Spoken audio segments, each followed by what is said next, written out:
Esta es tu música. Que no te lo cuenten. Estás en la mejor radio. Radio Andújar, 92.9 FM.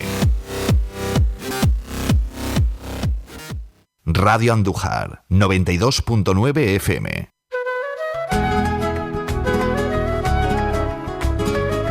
Doce Campanas de Plata, un programa de Radio Andújar en favor de la devoción a la Virgen de la Cabeza, patrona de Andújar y de la diócesis de Jaén. Presenta y dirige Pedro Palenciano, que cuenta con la inestimable ayuda de Enrique Gómez. Las 12 campanillas nos van guiando, las 12 campanillas nos van guiando, las 12 campanillas nos van guiando.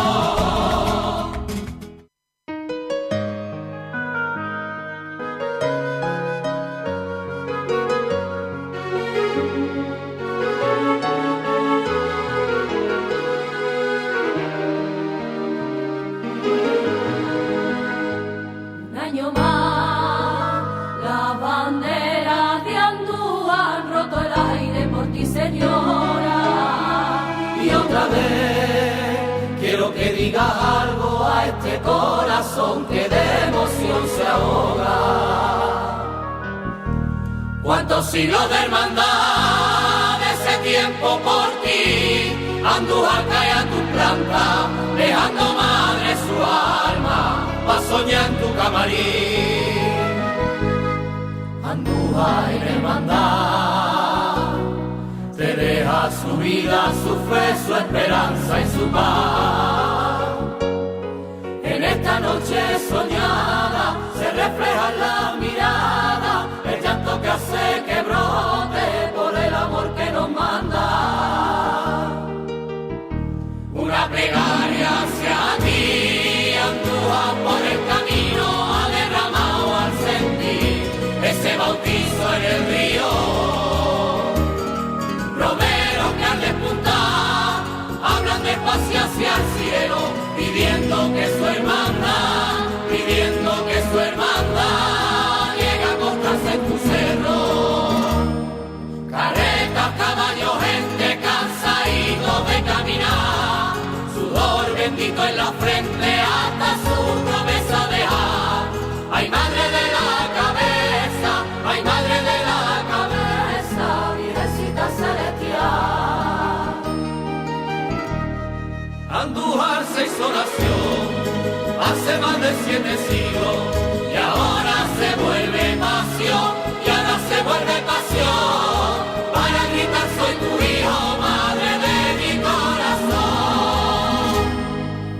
Muy buenas tardes, vamos a comenzar un programa más de 12 Campanas de Plata, el programa sobre la Virgen de la Cabeza en Radio Andújar, y como decimos todos los días, os adelantamos lo que tenemos preparado para hoy en el sumario.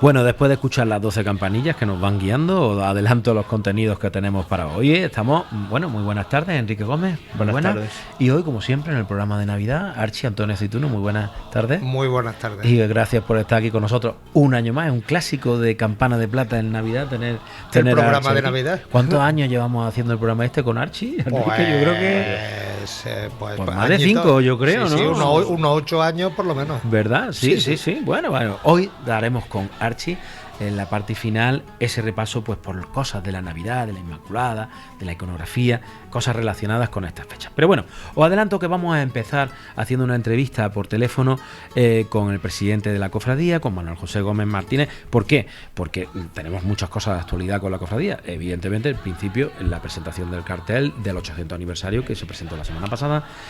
Tenemos mañana la asamblea general una asamblea general de cofrades, que hay que anunciarlo bien. Mañana, ¿a qué hora era? A las 8:30 de la tarde, a las 7:30 7:30 en primera convocatoria y a las 8 en segunda, creo que es en Santa Marina. En Santa Marina. No Santa María, Santa Marina. Santa Marina. Bien, lo decimos. Entonces tiene que Manuel José adelantarnos estas cosas y también hablarnos de todas las actividades que desarrolla la cofradía en Navidad, como la más importante, que es el local de caridad, que se traslada a la cofradía a un local del centro, ¿vale? Entonces después hablaremos con Enrique esa sección de historia que hacemos, que hoy creo que nos trae ya más datos. Hablamos ya, me parece, la última vez que estuviste, de que estaba ya hablando de ese templete, pero ha descubierto una documentación de las andas de 1899. Vamos a hablar de ese tema. Después haremos la sección que ya os dije que íbamos a empezar a hacer siempre, de hablar de la nueva jaula templete que estamos haciendo la comisión, y todos los días quiero siempre incidir en ese tema. Y después ya hablaremos con Archi sobre la Navidad. En fin, con lo cual yo creo que con todos estos contenidos tenemos bastante para el programa de la Navidad en Radio Andújar.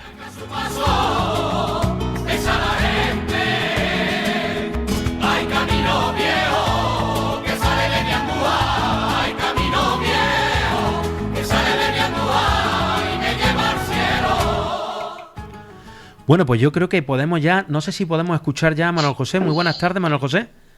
Sí, buenas tardes, Pedro. Buenas tardes, te escuchamos perfectamente por aquí. Ya lo ha conseguido Quijoso, que teníamos unos problemillas técnicos y lo ha subsanado inmediatamente. Radio Andújar siempre está al quite de todas estas cosas, la verdad. Muchísimas gracias.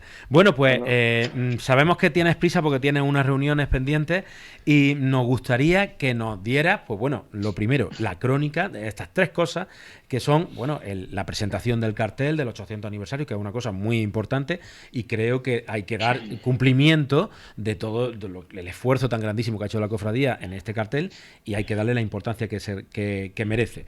Después nos tendrías que hablar de la cita importantísima para todos los hermanos de mañana en Santa Marina, para la Asamblea General de Cofrades. Quiero que nos lo diga, y después hablar de, bueno, todas las actividades de Navidad y sobre todo el local de caridad.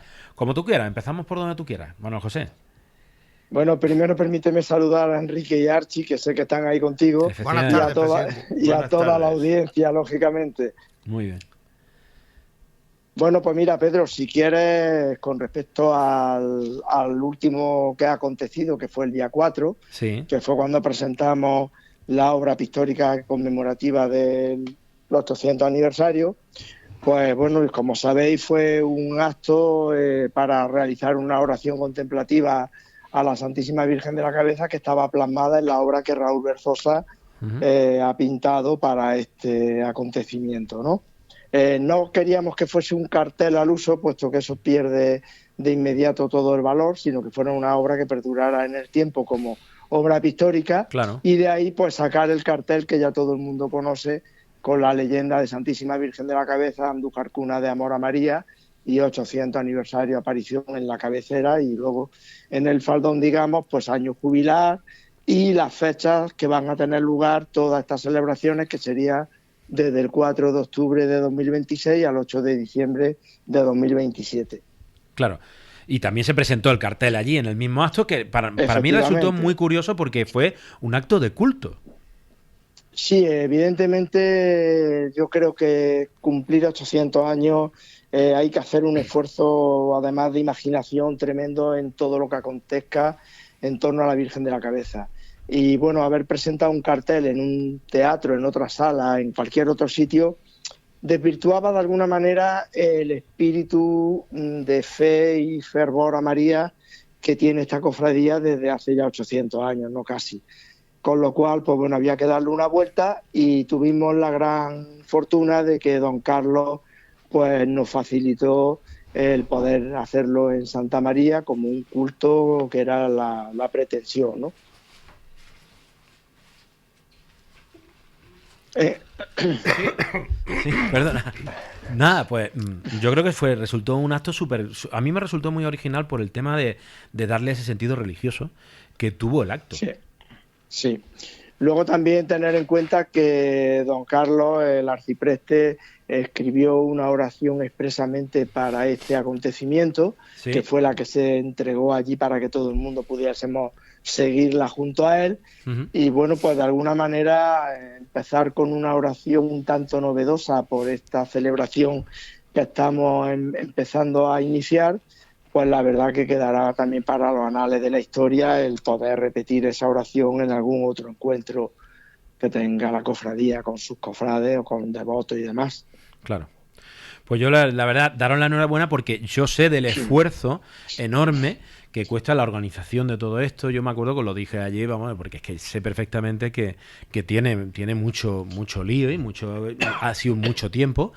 Y compaginar y organizar todo esto junto con todas las demás cosas que se van acumulando para todas las cosas, pues me imagino que será bastante difícil. Bueno, la verdad que tengo el gran privilegio y honor de tener un equipo de trabajo detrás extraordinario, que están todos a una, no le importa el esfuerzo, el trabajo, el tiempo, no miran el reloj para nada, y esto es lo que al final hace grande que los proyectos que tenga de cara a lo que vamos a celebrar y en el devenir diario de la cofradía, pues puedan llevarse a cabo. Claro. Bueno, ya me das pie para preguntarte por el devenir de todos los actos que van a haber, porque mañana hay una asamblea extraordinaria de hermanos de la cofradía para precisamente esto, ¿no? Efectivamente, mañana, si Dios quiere, en la antigua iglesia de Santa Marina, en primera convocatoria a las 7:30 de la tarde y en segunda a las 8, está convocada Asamblea General Extraordinaria, con la finalidad de que todos los cofrades conozcan de primera mano ya pues todo el proyecto que hay de aquí al 27. Evidentemente habrá cosas que se puedan incluso ampliar y otras que a lo mejor pues luego no sean factibles realizarlas.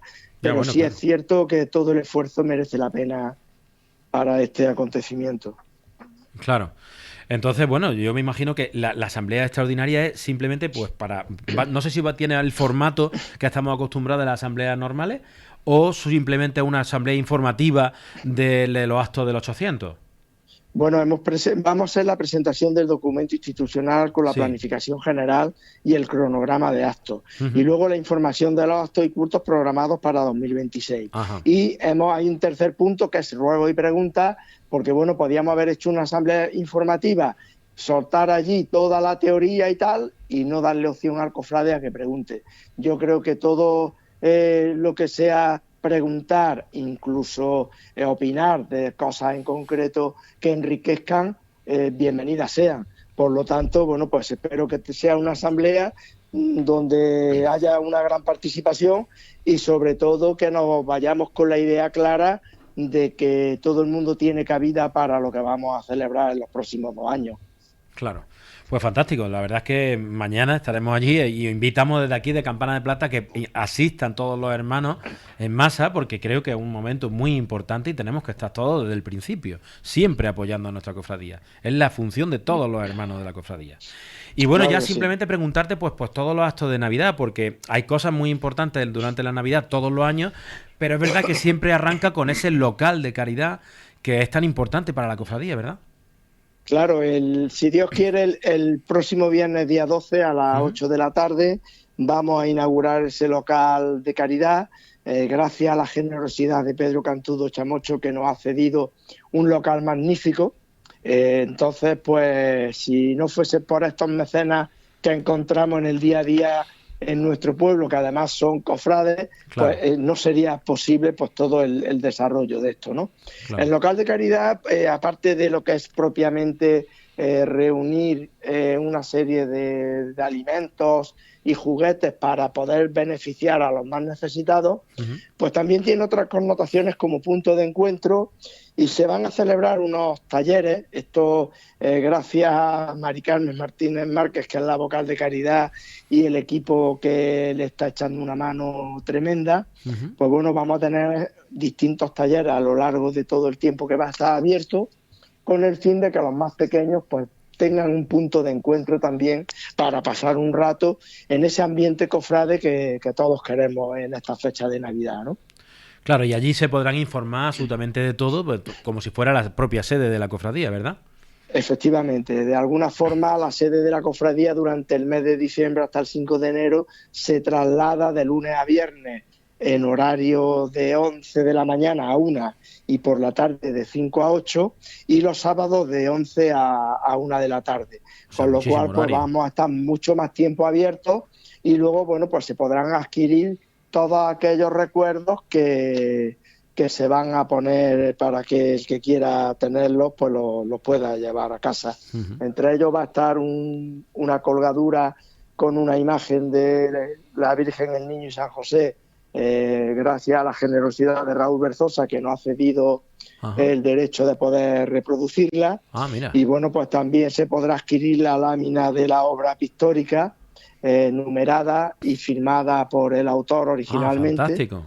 Para aquellas personas que lo deseen, amén de un sinfín de cosas más, ¿no? Claro.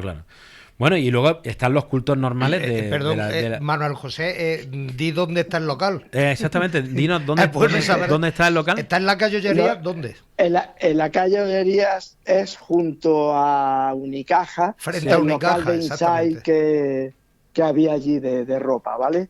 Es un local, o sea que es un sitio muy céntrico. Muy céntrico, muy bien situado. Evidentemente, como todos los años, van a ir coros a cantar allí en la puerta, a animar la celebración de la Navidad, entre ellos el coro de la Cofradía de Matriz, como no podía ser menos, que también estará presente en la sabatina. Y bueno, pues tenemos el agasajo que se celebrará en el santuario. Tenemos la sabatina de aquí de Andújar, donde la Virgen estará expuesta en besamanto durante toda la mañana del sábado y por la tarde al menos hasta las 6, donde ya se empezará a preparar todo para celebrar la sabatina. Y también va a haber un concierto de órgano de pareja dedicado a la Virgen de la Cabeza previo a esa sabatina. Y luego pues tendremos como he dicho, la veneración allí en el santuario. Y bueno, intentar ya cerrar el año, y también para Reyes tenemos la participación de nuestro grupo joven con el entusiasmo que pusieron el año pasado en el tema de los ¿En la cabalgata? En la cabalgata de Reyes, que irán junto al rey Baltasar, pues animando toda esa noche mágica que tanto se espera a lo largo del año. También este fin de semana es la zambomba de la cofradía, del grupo joven de la cofradía en los Trinitarios, ¿verdad? El día 13 tendremos, si Dios quiere, la zambomba, también organizada por el grupo joven, además con una finalidad extraordinaria, que es ese proyecto que tienen de nube, peana y resplandor para todo lo que son altares y cultos de nuestra titular. Con lo cual, bueno, pues animar a la juventud y los no tan jóvenes, porque va a haber muy buen ambiente musical, y allí pues podremos compartir mesa y mantel en la medida de que el tiempo nos deje, lógicamente. Exactamente. De acuerdo, pues no me extendí un poco, pero yo creo que merecía la pena que lo contaras tú de viva voz y que nos detallaras exactamente todas las cosas que hay para Navidad. Pues muchísimas gracias, y ya te emplazamos directamente para estar aquí en el estudio de Campana de Plata, ya cuando termine la Navidad, como siempre, el primer programa del año de Campanas, que es el clásico con el presidente y el hermano mayor, pues que ya hablaremos ya de todas estas cosas ya más detenidamente. ¿De acuerdo? Pues estupendo, pues un saludo, muchísimas gracias, Pedro, por tu amabilidad y el tiempo que nos dejas para la cofradía. Muchísimas gracias, Manuel José. Muchas gracias. Bueno, un saludo, Archi, Enrique. Igualmente. Muchas gracias. Adiós, Manuel José. Hasta luego. Adiós. Bueno, pues vamos a continuar. Yo creo que es interesante. Siempre la cofradía en esta época de Navidad se ha volcado siempre. Bueno, siempre no. Las últimas décadas, digámoslo así, ¿no? No tanto desde el 96 de la primera Junta de Gobierno. Fue después, cuando ya se desarrolló, cuando empezamos el grupo joven a hacer el agasajo. El agasajo, ¿verdad? Te iba a decir, el agasajo fue el primer grupo joven, que no sé qué años serían en los años 98, no, un poquito más tarde, el 98, en los años 2000 en la y pico. época que Manuel Almanza era vocal de culto, creo. Después la primera Junta de Gobierno de ellos, de Inmaculada, me parece, empezó a desarrollarse pues el agasajo, el último domingo del año, y empezó a desarrollar bastantes cultos. El Belén en la ermita, que tampoco se ponía. Y el tema del, luego ya también más reciente, el local de caridad. No, el local de caridad y el besamanto de la Virgen en la capilla, que también le dio un auge importante. Y ya lo del local de caridad ha sido un antes y un después, porque se traslada la sede al centro de Andújar. Sí, entonces, eso fue a partir de 2011, creo que fue, la Navidad de 2011 o de 2012. Es que como es Navidad que pilla 2 años, no sé si fue la Navidad de 2011 o 2012. Sí, más o menos por ahí. Bueno, vamos a continuar. Vamos a hacer la sección de historia, Enrique, porque hoy Enrique nos traía algo muy interesante. quiero que me lo introduzcas tú. ¿De dónde, cómo surge esto y qué es exactamente de lo que vamos a hablar? Bueno, toda la historia, conocer esto parte de la investigación en el archivo histórico del santuario, ¿no? ¿Sí? Ahí es donde está la documentación y la que nos indica cómo se realizó ese templete de plata que tuvo lugar para 1899. Eso es lo que yo quiero puntualizarte. Vamos a hablar hoy del templete de plata, o sea, las andas, lo que aquí llamamos... Las andas procesionales de la Virgen en el santuario. Exactamente, las andas procesionales de la Virgen en el santuario, las que había antes de la Guerra Civil. Eso es. ¿Qué se hicieron, como está diciendo Enrique? En 1899. Que esa fecha también la hemos descubierto ahora. Sí. ¿Verdad? No lo tenía publicado, no estaba publicado eso en ningún sitio. No se habla nada de ese templete, ¿no? Nada. Que además fue por suscripción popular, que duró muchos años, porque aunque ellos... lo hacen del 97 al 99 o incluso a 1900, ponen a 1900, sin embargo empezaron varios años antes. Ajá. Porque claro, no solo a pedir presupuestos, diseños, etcétera, porque tocaron una serie de empresas dedicadas a este tema de platería y no platería, ¿no? Porque trabajaban en otros metales y le ofrecían a la cofradía haberlo hecho en latón o en metales blancos, que eran aleaciones, que eran una aleación. La alpaca de antigua. O sea, alpaca antigua, sí. Que era mucho más barato. De 800... Decían que era dificilísimo de trabajar, la alpaca, porque era durísima. Pero claro, el coste del material en aquella época era enorme. Claro. Entonces abarataban mucho, pero era durísimo. Yo he hablado con orfebres antiguos y decían que la alpaca era dificilísima de trabajar porque era muy dura. Entonces ahora se utiliza el latón. Claro, ahora se utiliza el latón siempre porque es un metal noble. El latón es un metal más noble, que precisamente es lo que está diciendo Enrique. Había una empresa de latón. Sí, había, y los precios eran muy baratos.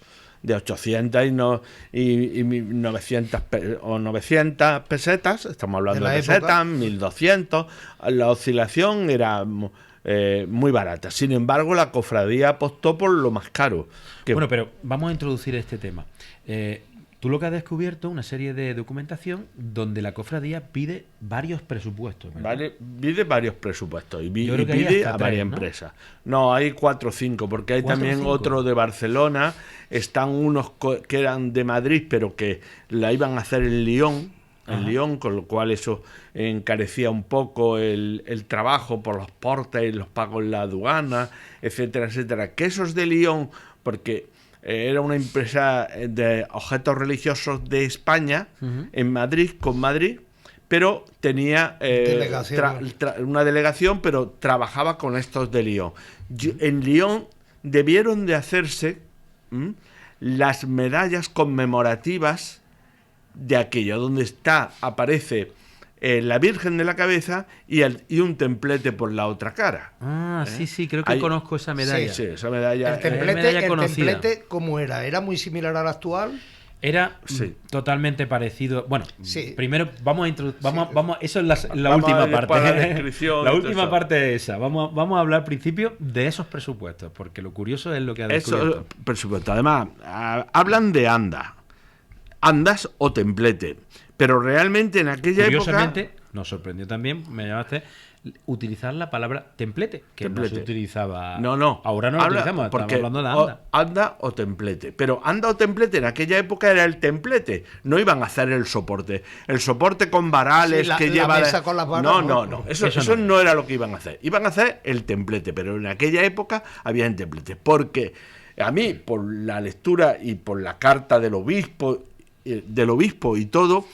Anteriormente la Virgen se procesionaba en una jaula de hierro. O sea, no había los templetes. La misma imagen que tenemos del siglo XVII en la pintura de Bernardo Asturiano, que pueden ser las andas del siglo XVI, que están documentadas, eso era en el fondo una reja. Estaba toda cerrada. Lo que pasa es que en las imágenes que tenemos, solo ese cuadro, pero luego está el otro, el de Santa Capilla de San Andrés, que ahí sí se aprecia los barrotes. Pero este pintor lo que debió de ser dejarlo abierto por el lateral, que se está viendo, para que la gente viera a la Virgen, porque si les pone los barrotes, difumina, no hay nada de, o sea, no se distingue. Claro. Bueno, es una idealización. Claro, es lo que estaba hablando Enrique. Tenemos dos cuadros antiguos, hablando de esa anda antigua del siglo XVI, ¿no? Que son el cuadro de Bernardo Asturiano, que está idealizado. Está diciendo, totalmente. Es un cuadro donde se ven los retratos, se ven las personas perfectamente puestas, se ve la romería muy ordenada, ¿verdad? Una película del siglo XVI. Es una película, pero muy idealizada. Es una película del siglo XVI. Pero idealizada. Sí, pero totalmente bueno, aunque esté idealizada, las luchas que hay, las escenas que hay, los que van con montando a las jamugas, los de las promesas. Claro, que van con las crúas, los puestos estadales, los puestos de cacharricos de cerámica. Esa es la romería que nosotros tenemos. El abanderado tremolando en la plaza. Bueno, pero yo me refería que está idealizado porque en el punto de que estamos hablando, que es la anda, el templete de la Virgen, no hay rejas, como estaba diciendo Enrique. ¿Por qué? Porque lo que estaba diciendo Enrique, para que se viera la Virgen, pues el pintor no le puso aquella jaula. Sin embargo, en el otro cuadro, de la capilla de San Andrés, de Jaén, ya aparece la romería mucho más tumultuosa, se ven allí agarrones, se ven de espaldas, se ve lo que tú has dicho muchas veces, Enrique, toda esa gente de tullidos que iban encima de la anda, no aparece en el cuadro de Bernardo Asturiano, porque está mucho el más cuadro de Bernardo Asturiano es un retrato, es simplemente yo creo que pero la palabra idealizado es la característica de ese cuadro, está todo como perfecto. Como buen retrato. Muy perfecto. ¿Vale? Sin embargo, de la capilla de San Andrés, que se ve la romería al fondo, está más retratada la realidad, que era tumultuosa, se ve agitación, y ahí ya sí aparece el templete con su jaula. Entonces, quizá ese templete desaparecería en el siglo XVIII cuando se hace la peana y el resplandor, quizás camarín, con la misma plata aquella, pero desde aquella época hasta esta nueva que acaba de finales del siglo XIX, lo más seguro es que la Virgen fuera solo en la jaula de hierro. En la jaula de hierro. Para procesionarse allí en el santuario. Solo en el santuario, no los trasladados a Andújar. En el cajón, en la caja de traslado. Sí.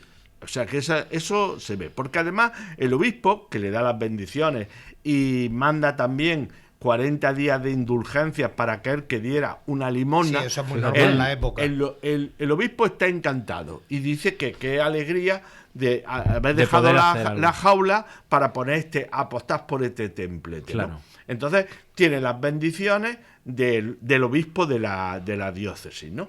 En aquellos años, ¿no? Y bueno, lo hacen pues... Pues me estás dando un dato, porque yo he visto una fotografía, tengo que encontrarla, donde en la Catedral de Jaén, después de este templete, se reproduce otra vez el templete a nivel tabernáculo sacramental para el Corpus de Jaén. Y hay una fotografía saliendo ese, a lo mejor era el mismo, a lo mejor lo trajeron del santuario para llevar el Santísimo. Es cuestión de comparar las fotos. Es cuestión de comparar las fotos, pero fíjate qué dato nos acaba de dar de que el obispado estaba como muy interesado. Muy interesado. Y le gustó mucho que se lo llevó a Jaén. Sí. O hizo una copia, no lo sé. Eso lo comprobaremos. Entonces, el templete... Perdón, ahora que lo has dicho, si es así, no tiene sentido porque la Catedral de Jaén tenía una gran custodia que se reprodujo después modernamente en la época del obispo Peinado. Sí. No tiene sentido que utilizaran eso. O sea, yo creo que es la teoría de que posiblemente se utilizara ese templete mejor, para algún acto sacramental. Exacto, algo extraordinario, a lo mejor. Eso es. Tengo que buscar la fotografía. Las fotos las tenemos y las conocemos porque están en fotografías antiguas de la procesión de la Virgen. Sobre todo hay fotos que conocemos de los años del Conde de la Quintería, como hermano mayor, 20. y después están también en 1909. Pero ¿no? Para que la gente que nos ven por la cámara, pero nos estarán escuchando por la radio mucha gente, y bueno, ahora mismo no lo vamos a poder enseñar tampoco ni siquiera por la cámara, pero vamos a describirlo un poco cómo era. Ese templete es el que forja la iconografía del templete actual. Eso mismo. O sea, es como el templete de donde sale la Virgen de la Cabeza en procesión actualmente, el último domingo de abril, con esas columnas salomónicas pareadas, pues era exactamente igual, pero sin las columnas lisas y en plata de ley. En plata de ley. Que era una significativa... Decían en plata Meneses. Meneses, que fue el que lo hizo. Eso sí me cuadra más, que fuera plata Meneses. Meneses, ¿eh? Fuera plata Meneses, porque hubo una característica de decían plata Meneses que era como, no era plata, era, digamos, más bien alpaca. Sí, pero era como alta calidad. un baño bastante más grande. Sí, y oro Meneses también, porque llevaba en algunos puntos oro dorados, ¿no? Dorado. Pero bueno, la idea es que se hizo una andas que costaron 5.000 pesetas de aquella época, que se pagaron 3.000 a la entrega en abril de 1899 y después 2 pagos más cada 3 meses de 2.000 pesetas, ¿no? Cada mes 1.000 pesetas, ¿no? Entonces el templete pues lo hicieron teniendo en cuenta las medidas, por supuesto, muy escrupulosas de las puertas, todo eso incluye teniendo en cuenta la altura, la peana que llevaba, etcétera, etcétera, ¿no? Y se comprometieron 3 cofrades, avalaron esa historia de los pagos y cosas y tal que se tenían que hacer después, ¿no? Yo quiero preguntarte, porque me mandaste esto y desde entonces estoy soñando con esto. Me mandó Enrique, bueno, lo enseño aquí, me mandó por el móvil, pues algunos bocetos que mandaron los que algunos presupuestos que mandaron que no fueron aceptados. No, porque en el fondo todos le ofrecían presupuestos más baratos en metales más corrientes, como los hechos de esos blanco o el latón, ¿no? Sí. Eso, claro, aquello salía baratísimo, ¿entiendes? Baratísimo para la época. Para la época, claro, de 5.000 pesetas, que fue lo que al final a 800 pesetas o tal, había una diferencia. Como 5 veces más. Mucha diferencia. Incluso estuvieron con un taller de esto de Córdoba, un platero de Córdoba también, ¿no? De Barcelona, tuvieron de Barcelona, de Madrid. De Madrid creo que había 2 por lo menos, uno de Madrid. Meneses era quien lo hizo, eran de Madrid. Sin embargo, tenían una delegación en Sevilla, con lo cual alguna de las cartas y alguna de eso se hace con Sevilla, ¿no? Sería un representante, a lo mejor, el que estuviera en Andalucía. Tenían un tal Navarro de representante, que era el que incluso venía aquí a ver cómo era la Virgen y tal, ¿no? Después también hay con el propietario, el propio Meneses, porque esta casa venía de antiguo, de antiguo, y entonces, bueno, habían pasado, era una casa familiar y había ido cambiando de propietario, probablemente. Yo me gustaría describir un poco para que nos entiendan un poco porque 2 de los presupuestos de los que habla, que se pidió la cofradía, tenían diseño. Y podemos ver los 2 diseños curiosísimos.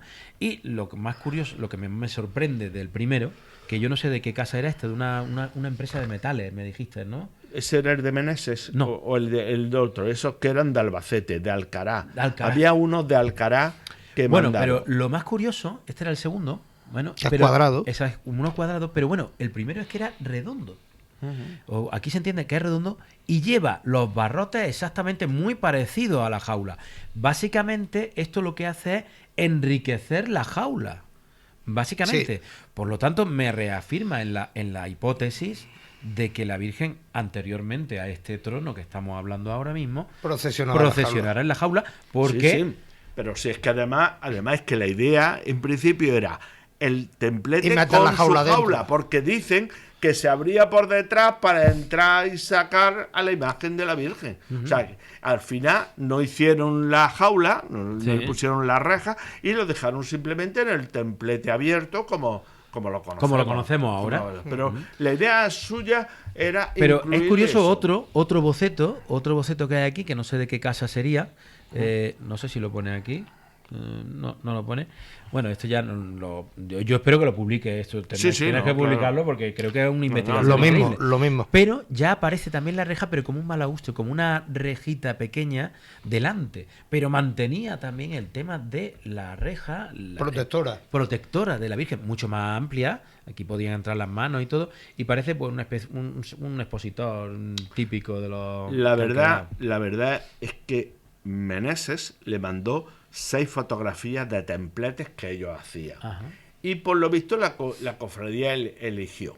Porque en el contrato y en el acuerdo que hace aparece el número de ese del modelo. Número de modelo, claro, que eligió la cofradía para hacer la anda. Claro. Aquí hay una cosa que es una pena, que no tengamos, que unas casas, yo he estado haciendo averiguaciones y Meneses ha desaparecido. Sí. Ha desaparecido ya de eso. Es que se conservaran los archivos antiguos de esas tiendas, de esas platerías, para que estuviera la correspondencia que desde Andújar se mandó. Claro. Entonces, claro, que sería interesantísimo mucho más información. Claro, la información sería pues las rectificaciones, los intereses de la cofradía. Y en la guerra civil no se salvó nada, se destruyó completamente. ¿Se sabe qué pasó? Pero no hay datos. Lo mismo que no hay datos. Lo mismo que el Resplandor y la Peana. Se pudieron recuperar y restaurar y rehacer. De esto es que no se sabe nada. Absolutamente nada. Por eso es tan interesante. Y después de la guerra hacen las anditas estas con el palio, súper sencillo y humilde. Claro, que también lo hizo Navas Parejo, me parece. La anda sí, la anda la hizo Navas Parejo. Y el palio y todo. Yo he visto fotos, o sea, de Nodo. Hay películas de Nodo, si alguien quiere verlo, pues a través de en la página de Radio Televisión Española en internet puede buscar. Y ahí aparecen ese templete, esos pasos, esas andas que estamos hablando, ¿no? De una cosa muy sencilla con el palio, 4 varales y un eso palio fue arriba. El año 44, hasta que se hace el actual en el 53, creo que fue. Bueno, pues la verdad es que nos hemos extendido un poquito más de la mitad del programa, pues tenemos que poner hoy clásico villancico, tenemos que poner un villancico y luego ya seguimos un poco avanzando un poco más de esto. Vamos a hacer la pausa, ponemos el villancico clásico para marcar que hoy es el último programa del año de En Campana de Plata y el programa de la Navidad. Vamos a escuchar un villancico sencillo de estas de Navidad de Jerez, como ahora están de moda tanto las zambombas de Jerez, ¿verdad? Pues vamos a poner una típica zambomba de Jerez y ahora continuamos hablando de estas cosas.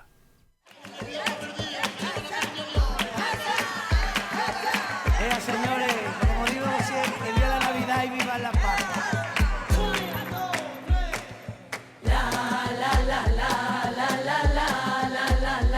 Vamos a cantarle que ya es Navidad.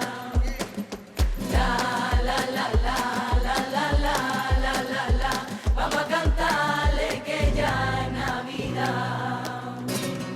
Una anuncio María, fuiste por Dios bendecida entre todas las mujeres. Bendita Virgen María, bendita Virgen María.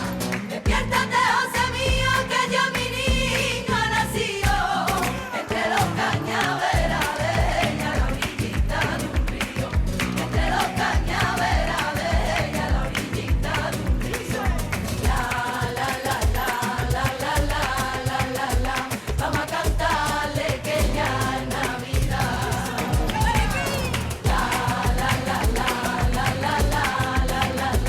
Vamos a cantarle que ya es Navidad.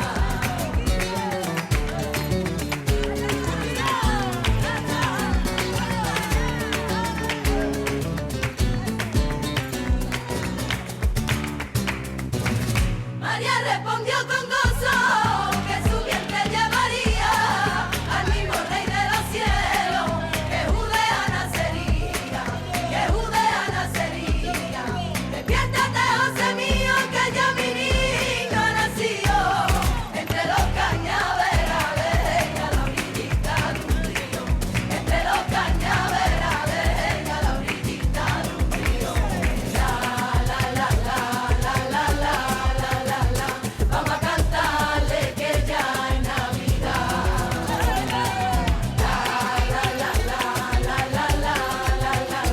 Vamos a cantarle que ya es Navidad. Así cantaré. Vamos a cantarle que ya es Navidad. Así cantaré. Vamos a cantarle que ya es Navidad.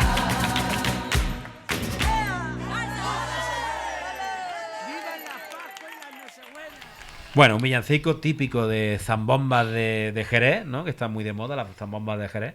Yo creo que media Andalucía va ahora a Jerez a ver zambombas. y creo que van a morir de éxito, porque claro, ya no te puedes acercar allí a lo que cantan ni nada, porque aquello es inmenso.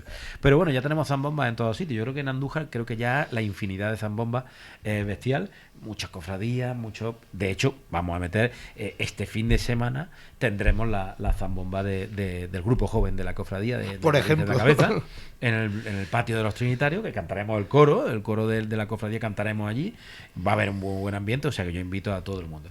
Y bueno, ya nos da ese ambiente de Navidad. Estábamos hablando con Enrique, esa sección de historia, sobre el templete, este templete de antes de la Guerra Civil, o sea, el que se pierde en la Guerra Civil y que estaba desde 1899. En la romería de ese año lo estrenaron, porque le ponen o sea, cuando llegan al acuerdo con Meneses, que el que la hace, le pone una fecha hasta que se la entregará entre el 12 y el 15 de abril, con la idea. La verdad es que ellos pensaban tenerla para 1900. O sea, la idea primitiva, cuando empiezan a hacer la suscripción popular, que además Costa es la leyenda que lleva la leyenda de suscripción popular, y pone el año 1899. Porque ¿Vale? Eso lo dejan todo por escrito cuando llegan al acuerdo con Meneses, ¿no? Claro. Pero que empezaron, por lo menos en el 1895, ya estaban trabajando sobre estos temas. Bueno, vamos a seguir, nos hemos alargado un poquito, pero es que era interesante. Merecía la pena, tema, ¿verdad? Pero vamos a seguir con el programa, que tenemos ahí, hemos pasado ya la segunda parte, hoy tenemos a Archi con nosotros, como siempre, en el programa de Navidad, para hablar de la Navidad. Vamos a pasar por lo alto, porque teníamos muchas cosas, y me parece a mí que vamos a tener que centrarnos en algo. Sí, antes de hablar con Archi, recordar que, hablando de esta anda, estamos ya la comisión del Jaula Templete para los traslados de la Virgen, para recuperar ese al que hemos mencionado, del primer trono de la Virgen, que fue el del siglo XVI, en plata de ley. Entonces, bueno, queremos que todos los comercios, ya hay muchos comercios con la hucha expuesta para recopilar donativos, porque tiene que ser también por suscripción popular. Entonces, aquí, a partir ya de enero, haremos una sección especial en Campanas de Plata sobre cómo va el proyecto de Templete Jaula. Iremos diciendo, pues, dónde están puestas las huchas, los establecimientos. Pero además la idea es que no solo sea en Andújar, sino los pueblos de la comarca que se quieran sumar. Todo el mundo que quiera que no... Perdona, el templete sí, que hemos hablado también se hizo con la participación de las cofradías, claro, de la Virgen de la Cabeza. Claro, es que no, una cosa es hacer pues un enser más de la Virgen, que se hacen uno, otro, una corona, un manto. Hay muchas piezas que se suelen hacer normalmente, incluso familias que donan el suyo. Pero cuando se habla de un templete procesional, es algo muy histórico, muy diferente. Son cosas que se hacen 2 o 3 veces en siglos. Claro, sí. No es como un manto. Claro, entonces estamos hablando de que no se pierdan la oportunidad de colaborar, de poner su nombre, el nombre de aquel familiar, el nombre de aquel abuelo, el nombre de aquella persona que tanta fe tenía en la Virgen, que se refleje en este, porque tenemos la posibilidad. Pónganse en contacto por las redes sociales, por la cofradía, en todos estos sitios, y le darán toda la información. Y ya pasamos a la Navidad, Archi. Vamos a hablar ya un poco. Vamos a hablar de la Navidad. Teníamos pensado hablar de la Inmaculada, de nuestra Inmaculada. Teníamos hablado, bueno, de muchas cosas. Es verdad que este lunes fue el día de la festividad de la Inmaculada, y siempre en Campana de Plata mencionamos un poco la Inmaculada nuestra de Andújar, porque tiene mucha importancia, ¿verdad? Sí, además del voto por la protección a la ciudad de una epidemia de peste en el siglo XVII. Hay un dato muy importante, que es que nuestra cofradía matriz fue la primera cofradía de la diócesis de Jaén en hacer voto de sangre en defensa de la Inmaculada Concepción de la Virgen María. ¿En qué época fue eso? Siglo X. Es que no recuerdo si fue finales del siglo XVI o del finales del siglo XVI.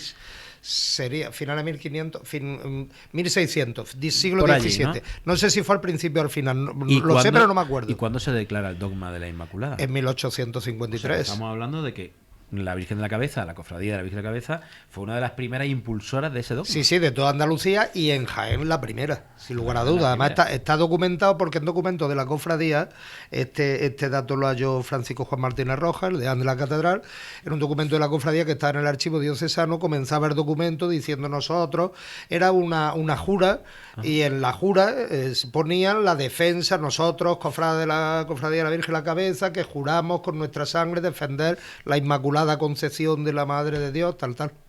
Fíjate, es una cosa interesantísima. Y luego también tenemos una relación especial pues con esa virgencita que tenemos en las Trinitarias, que hubo incluso una leyenda, un milagro, ¿verdad? En la peste aquella. De 1680. De 1680, que vaticinó la epidemia viendo la procesión, pero en el año anterior, en 1679. Entonces vaticinó que la epidemia causó 6.000 víctimas en Andújar. Siempre hablamos en el programa de Navidad, siempre hablamos de este dato, de esta cosa curiosa, pero es que es verdad que murió la mitad de la población de Andújar. Sí, claro. Estamos hablando que Andújar sería el doble. Claro, puede ser que fuera el doble. Sí, entre 10 y 12.000 habitantes, que eso era mucha gente. Claro. Que para en aquella época estamos hablando de una ciudad muy grande. Entonces se hizo el voto para que a la Inmaculada, para que no se volviera a repetir. El ayuntamiento lo repite cada año. Por eso digo que cada año detrás de la Inmaculada va todo el ayuntamiento. Y durante la novena, que en origen fue una octava perpetuidad que ofreció el ayuntamiento a la Virgen como acción de gracias, ahora actualmente el formato moderno es la novena, un miembro de la corporación municipal preside cada noche la novena junto al hermano mayor. Fíjate, esas cosas que se mantengan todavía. Y nuestra cofradía matriz tiene su bandera inmaculista, su bandera concesionista, con la Inmaculada bordada, que es una Inmaculada del cuadro del Caballero de Arpino, que está en Santa María. ¿Verdad? Además renovaron el voto tras el terremoto de Lisboa de 1755, que se dejó sentir mucho en Andújar, aunque cuentan, es que mira, todos los corregidores hicieron informes sobre los terremotos al rey, ¿no? En distintos sitios.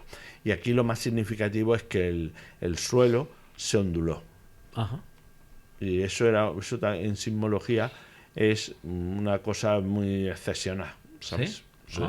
Pero cuentan que no hubo víctimas, o sea.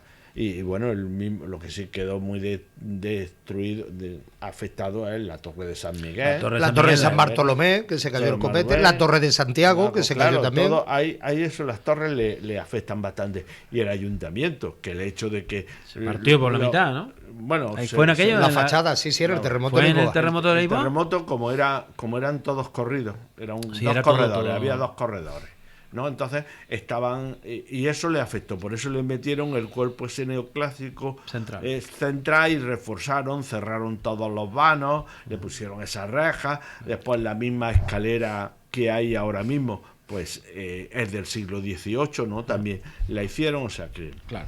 Bueno, vamos a seguir hablando hemos hablado de la Inmaculada, pero tenemos que hablar de la Navidad, evidentemente. Vamos al final del programa a hablar de la Navidad, pero tenemos que hablar de la Navidad. La verdad es que en todos estos años hemos hablado de un montón de cosas. Sí me gustaría repasarlas un poco, ¿verdad, Archie? Aunque sea mencionarlas. Hemos hablado del origen de la tradición de los Reyes Magos, por ejemplo. Pero primero el origen de la Navidad. Bueno, el origen de la fecha de la Navidad cristiana, el 25 de diciembre, que es el solsticio de invierno, el nacimiento del sol, Cristo, sol invicto, exactamente, que alumbra las naciones. Pero hay que explicarlo siempre. Yo me gusta porque me encanta esa simbología, ¿no? Porque al final yo siempre digo que somos romanos. Los católicos somos romanos. Venimos de la religión del imperio de la cultura, romano. Claro, de la cultura. Es así. Entonces, las festividades romanas en esta época era el Sol Invictus, era el solsticio de invierno, o sea, las fiestas saturnales, ¿no? Que es muy, muy sencillo. El último día, donde ya se achican los días, el solsticio, a partir de alrededor de la Nochebuena, los días empiezan a crecer. Alargar. Empiezan a ya ser las tardes un poquito más largas, que ahora, fíjense que ahora a las 6 de la tarde ya es de noche. Entonces, ¿qué pasa? Instintivamente en el ser humano se crea una sensación de más alegría. El sol es lo que nos da la alegría al ser humano. Nos da energía, ¿verdad? Energía. Entonces, ¿qué decidió la Iglesia Católica cuando asume costumbres romanas? Pues evidentemente el nacimiento de Dios, el nacimiento de Jesús, la nueva luz, empieza a crecer pues con el solsticio de invierno. Claro, no había fecha definida para celebrar el nacimiento de Cristo, y entonces decidieron en los primeros siglos del cristianismo colocarla en el solsticio de invierno, cuando el sol vence a la oscuridad. Exactamente, el sol invictus, el sol invencible. A mí me resulta muy bonito eso y ya dar a entender en la religión católica, en nuestra religión, de decir que Dios es la luz del mundo, es la luz nueva, que empieza a nacer, ¿no? La luz que alumbra las naciones. Y que nace en Navidad, ¿no? De hecho, todas las celebraciones, todas las misas, desde el 17 al 24 de diciembre, antes de, o sea, los 8 días anteriores a Navidad, hablan todas de la luz. La oración hablan todas de la luz. Sol Invictus, Adonai, por eso se llama la O, las fiestas de la O, porque todas las aclamaciones a la misa comenzaban las antífonas con la O, aclamaciones a Dios, o esto o lo otro. De ahí la advocación de la O. La O, que es la esperanza. Con relación a la Virgen de la Esperanza, Claro, la Virgen de la Esperanza es como la Virgen está embarazada, expectante. La expectación, la esperanza, la O es la misma vocación, tiene el mismo significado. Exactamente. ¿Qué día es el día de la Esperanza? 18. El día de la Esperanza. El 18. El 18. Bueno, la verdad es que esto está curioso, porque siempre hablamos de las mismas cosas, pero está bien recordarla una vez al año. Está bien, ¿verdad? Por supuesto. Y es muy bonito. Otro año estuvimos hablando del Belén. ¿Te acuerdas? Del origen del Belén. El origen del Belén. Estuvimos hablando cuando se celebraron los 800 años del origen del Belén por San Francisco, que nos lo estuvo documentando Enrique, y la tradición del Belén en nuestra que es muy tierra. Española. Muy española, y bueno, yo creo que es una de las grandes iconografías de la Navidad, ¿verdad?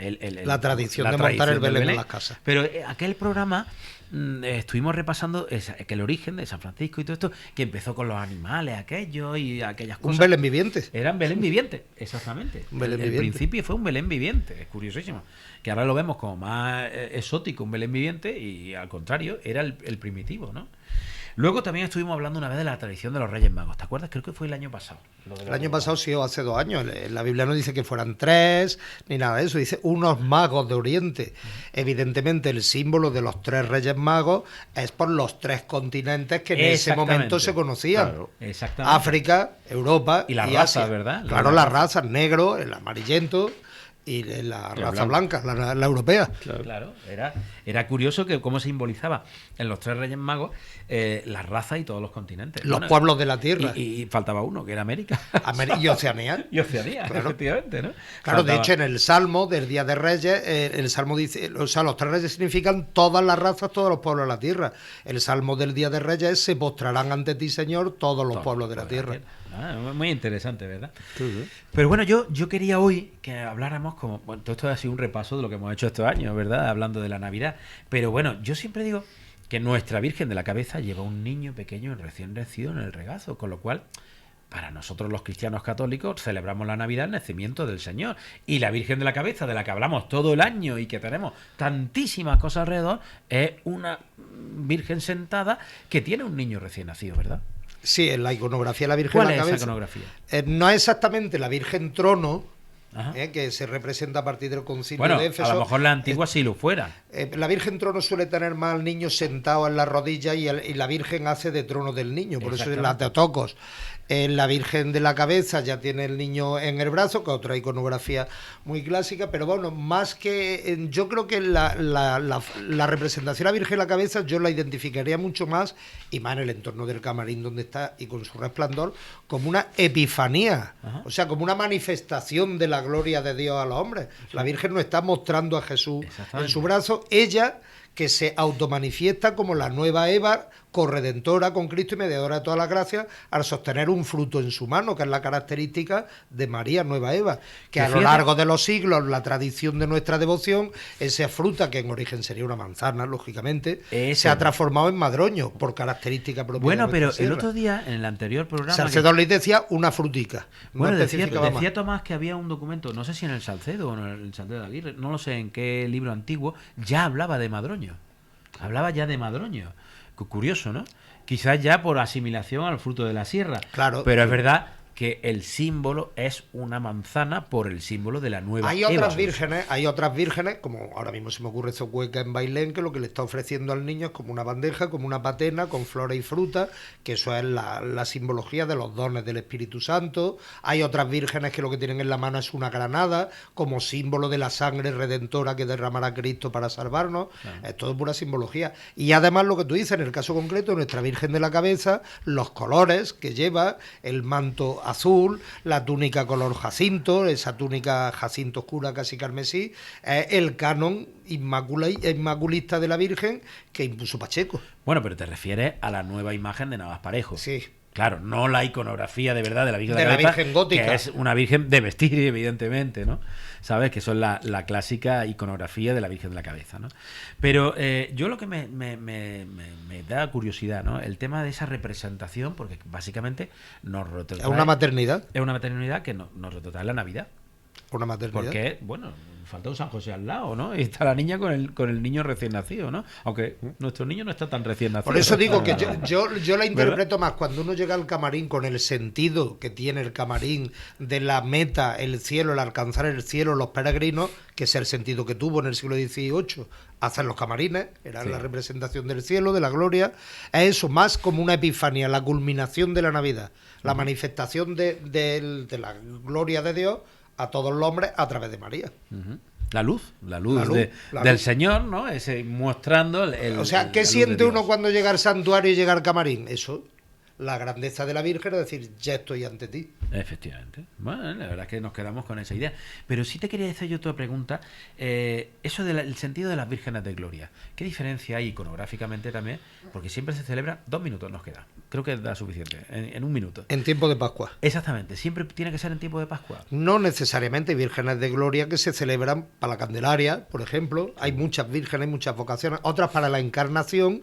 La propia Larilla, el origen de la devoción de Larilla es la Encarnación. Ajá. Pero sí, la mayoría es en tiempo de Pascua por la Pascua Florida, que es cuando se celebra el triunfo de la vida, el triunfo de la gloria, y entonces es la época típica de la romería.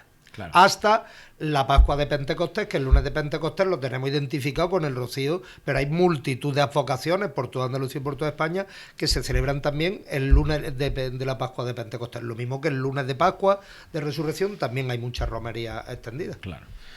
Bueno, pues ya está, nos lo tenemos que dejar aquí, ¿sabes? Podríamos seguir hablando porque hoy hemos tenido un programa entre el templete que es interesante. Podemos hacer mucho de esto y yo estoy seguro que todavía te tardarás en descubrir cosas seguramente sobre este tema y sobre la Navidad podemos hablar lo que queramos. Y yo insisto, como todos los años, invito a la gente a ir al agasajo, a la misa que se celebra el último domingo del año a mediodía en el santuario para celebrar la Navidad, para felicitar a la Virgen, para cantarle villancicos en el camarín por el nacimiento del niño Jesús y además las parejas, los matrimonios que lo deseen, ese día, como en la Sagrada Familia, renuevan sus votos matrimoniales con ni más ni menos que la Virgen de la Cabeza como testigo. Pues estupendo, pues ya nos vamos a tener que despedir, nos queda 1 minuto. Quiero recordar otra vez la zambomba que hay este fin de semana, este próximo sábado del Grupo Joven de la Cofradía, que tienen un proyecto de una nube y una peana interesante para la Virgen. Quiero recordar el local de caridad que va a estar en la calle Oría, casi enfrente de Unicaja. Enfrente de Unicaja, allí es donde estará el local de caridad donde se traslada la hermandad y allí podrán hacer donaciones de plata para el templete, jaula templete que vamos a hacer, información sobre todo esto y donaciones de todo tipo y no se lo olvide, pueden poner su nombre en ese templete, es una ocasión única. Ya desear feliz Navidad y nos vemos ya después de las fiestas en el primer programa del año 2026. Muchas gracias, Archi, por estar aquí con nosotros otra vez. Muchas gracias a vosotros y feliz Navidad a todos. Muchas gracias, nos vemos ya el año que viene. Por cierto, acaba de nacer un nuevo cofrade, acaba de nacer esta tarde. Pues o sea que felicidades. Nos despedimos. Feliz Navidad a todos y hasta después de las Navidades.